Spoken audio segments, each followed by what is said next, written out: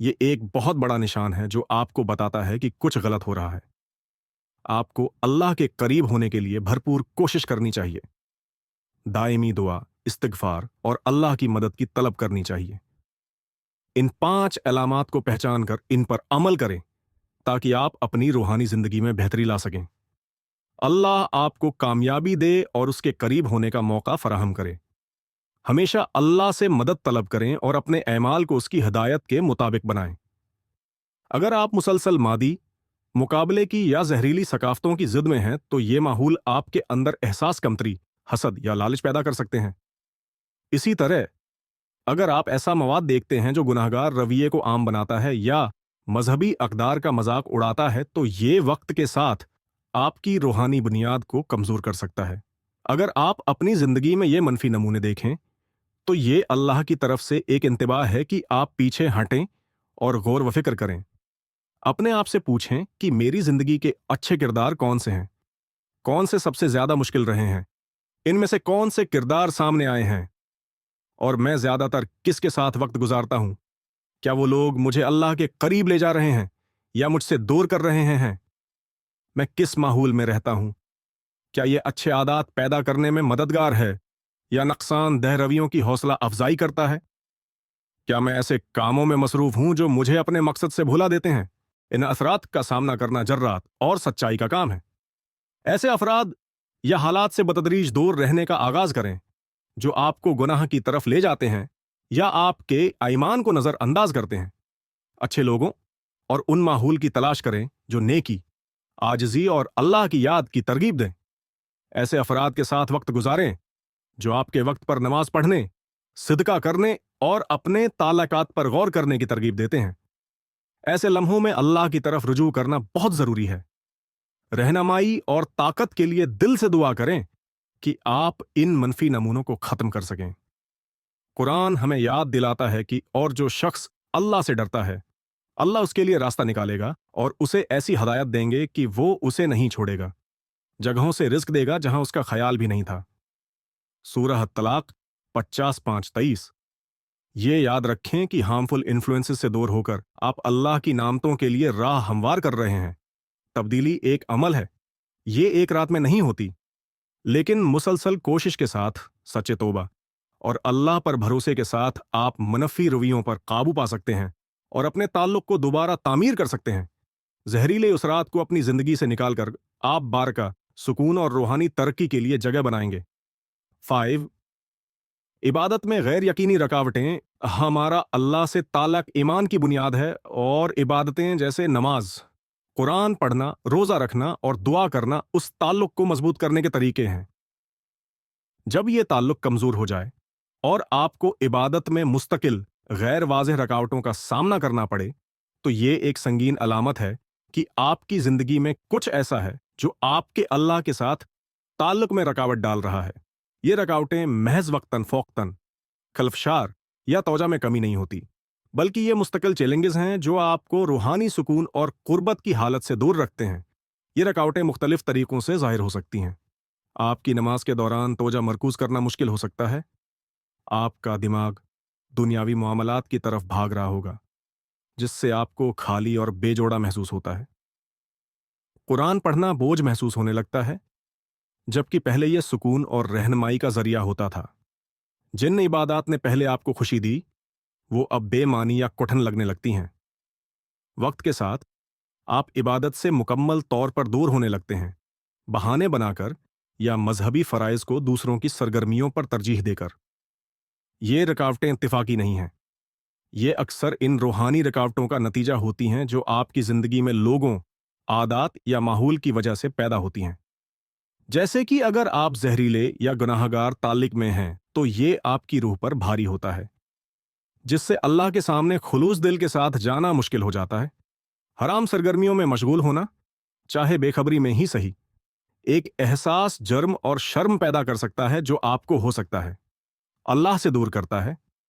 اسی طرح ایک ایسا طرز زندگی جو دنیاوی مشاغل پر مرکوز ہو، جیسے زیادہ سوشل میڈیا استعمال کرنا یا تفریش میں حد سے تجاوز کرنا، آپ کی روحانی حساسیت کو مدھم کر دیتا ہے اور آپ کے خدا کے ساتھ تعلق کو کمزور کر دیتا ہے۔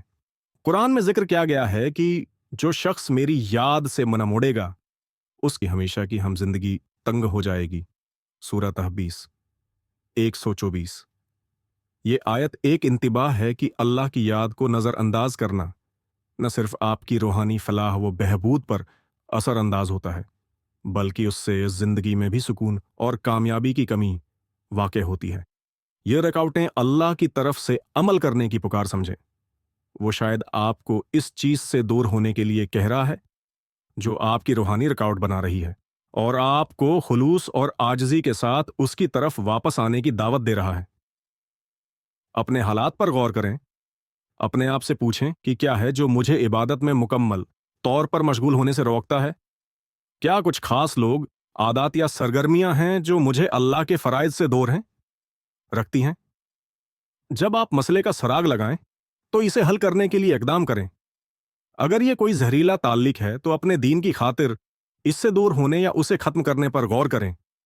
اگر یہ کوئی عادت ہے، جیسے کام میں سستی یا تفریق میں حد سے تجاوز، تو اس کی جگہ ایسی سرگرمیوں کا منصوبہ بنائیں جو آپ کی روحانی تربیت کریں، جیسے اسلامی لیکچرز میں شرکت کرنا، قرآن کی پڑھائی کے حلقے میں شامل ہونا، یا خاموش غور و فکر میں زیادہ وقت گزارنا۔ اگر آپ کا ماحول آپ کو عبادت سے دور کرتا ہے تو ایسے مقامات اور برادریوں کی تلاش کریں جو عبادت کی ترغیب دیتے ہیں اور اللہ کے قریب ہونے کی حوصلہ افزائی کرتے ہیں۔ اللہ کی طرف لوٹنا محنت اور خلوص چاہتا ہے، لیکن یہ ہمیشہ اس کی رحمت اور معافی کے ساتھ ہوتا ہے۔ اللہ سے یہ دعا مانگنا جاری رکھیں کہ وہ آپ کے اور اس کے درمیان رکاوٹوں کو دور فرمائے۔ نبی اکرم صلی اللہ علیہ وسلم نے اللہ کی ہدایت حاصل کرنے کی اہمیت کو سمجھایا۔ جب میرا بندہ ایک ہاتھ کی مقدار میرے قریب آتا ہے تو میں اس ہاتھ کو میرے قریب لانے کی کوشش کرتا ہوں گا کہ قریب 2 ہاتھ کی مقدار آتا ہوں، اور جب وہ میرے قریب 2 ہاتھ کی مقدار آتا ہے تو میں اس کے قریب پھیلائی گئی دونوں بازوؤں کی مقدار آتا ہوں، اور اگر وہ میرے پاس چل کر آتا ہے تو میں اسے دوڑتا ہوا آتا ہوں۔ صحیح بخاری۔ یہ حدیث ہمیں یاد دلاتی ہے کہ اللہ ان کے لیے اپنے آپ کو قبول کرنے اور حمایت دینے میں کس قدر ایگر ہے جو اس کے ساتھ دوبارہ جڑنے کی کوشش کرتے ہیں۔ ان رکاوٹوں کی جڑوں کا علاج کر کے اور اپنی زندگی کو اللہ کی ہدایت کے ساتھ ہم آہنگ کر کے آپ عبادت میں حائل رکاوٹوں کو ختم کر سکتے ہیں۔ یہ نہ صرف آپ کے روحانی تعلق کو بحال کرے گا بلکہ آپ کی زندگی میں بڑی برکت اور سکون لے کر آئے گا۔ یاد رکھیں، اللہ کی رحمت وسیع ہے اور وہ ہمیشہ درگزر کے لیے تیار ہے ان لوگوں کے لیے جو دل سے اس کی طرف لوٹتے ہیں۔ یہ 5 نشانیاں اللہ کی رحمت اور محبت کی یاد دہانی ہیں۔ جب ہم دور ہو جاتے ہیں تو وہ ہمیں آہستہ آہستہ واپس لانے کے لیے ان انتباہات کے ذریعے بلاتا ہے، ہمیں نقصان سے دور کرنے اور سیدھے راستے کی طرف لوٹنے کی ترغیب دیتا ہے۔ ان نشانیوں کو پہچاننا اور ان پر عمل کرنا ایمان اور اللہ کی حکمت پر بھروسے کا کام ہے۔